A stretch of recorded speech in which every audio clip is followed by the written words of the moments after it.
Ямар нэгэн ногоо жимсийг бол урсгал усанд ингээд 30 секунд орчим уугаагаад тэгээ та үнэхээр бас сэтгэл санаа амаргүй байх юм бол дахиад усан дотор дахиад шинэ усан дотор жаахан ингээд хэдэн минут 10 минут ч юм уу ингээд дэвтээж болно. Ингэсэн нь бол өнгөн дээр байгаа энэ химийн бодисууд одоо тэр нь бол алга болох болцоотой. За тэгээд одоо хэрвээ одоо түүхийн ногоо иднэ гэвэл заавал халуун усаар нэг удаа тагна гэж хэлж байна шүү дээ. Халуун усан дүрээд л ав. Тэр нэг удаан хугацаа хэрэггүй 1 минут байхад л хангалттай. За ингээд одоо энэ нь бол ямар үйлдэл зүйл нэ гэдэг өнгөн дээр байгаа бактерийн алж яан тийм ээ.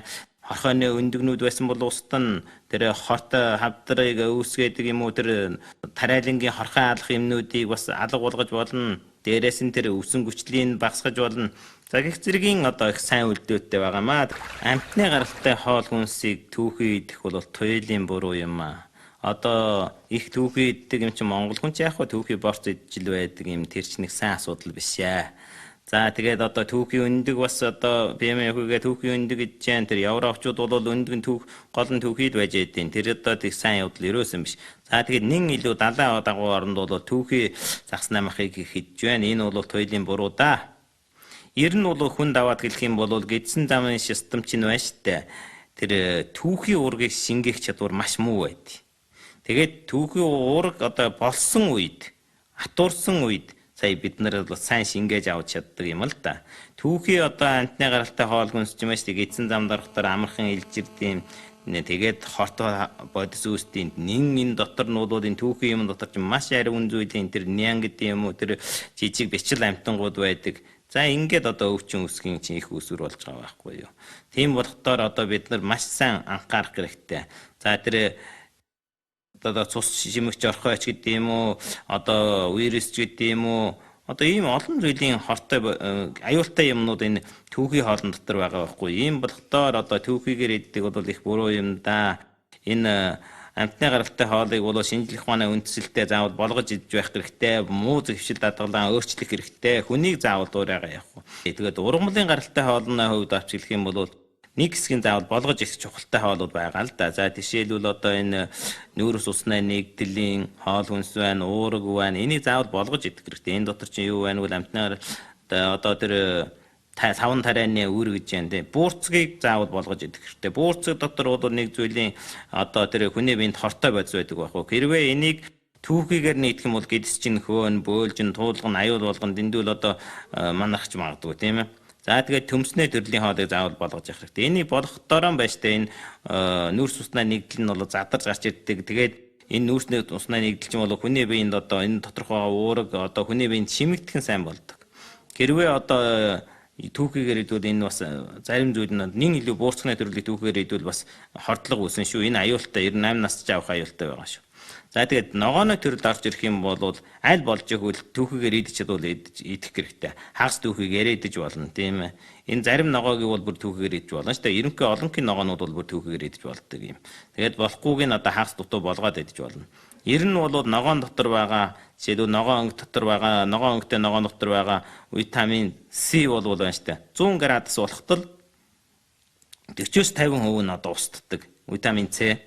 За тэгээд 10 минут болохтой зэрэг бүрмөсөн устддаг байхгүй. Тийм болохоор бид нар одоо ногоо иднэ витамин С-ийг авна, витамин С-ийг авна гэж чад ногоогоо чанаад болгоод 10 минут болгочих юм бол тэгээд өөр л ямар ч утга болохгүй юм л идж байгаа байхгүй. Тийм ээ. Энэ бол зөвхөн одоо гэддэг үргэлжлүүлэл болж байна шүү дээ.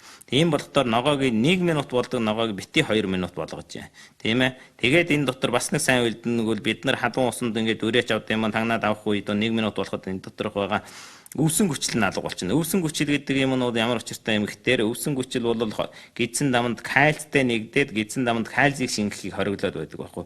Ингээд аажимдаа дандан өвсөн хүчилтэй ногоо идээд байх юм бол таны кальц дутагдана шүү дээ. Түүхий идэж болдог ногоог түүхийгээр идвэл шимт хижээл нь одоо бөрөнгөсөд байдаг.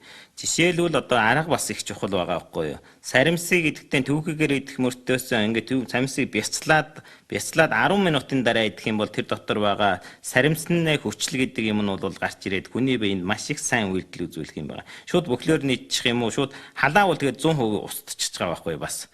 Тэгээ халааж болохгүй. Тэгээд саримсыг заавал түүхий идэх хэрэгтэй. Лууна төрлийн бол одоо заавал одоо болгож идвэл сайн. Шар улаан луун байдаг шүү дээ. Тийм ээ. Тэрийг бол жаахан тостой болгоод идэх юм бол 90% хүртэл шингэн. Түүхийгээр нь идэх юм бол 10% шингэн гэж байгаа байхгүй. Хүний биед ашигладаг. Тэр дотор бол бета хулуувингийн идэж шүү дээ. Витамин А-гийн төрлийн юм байхгүй юу.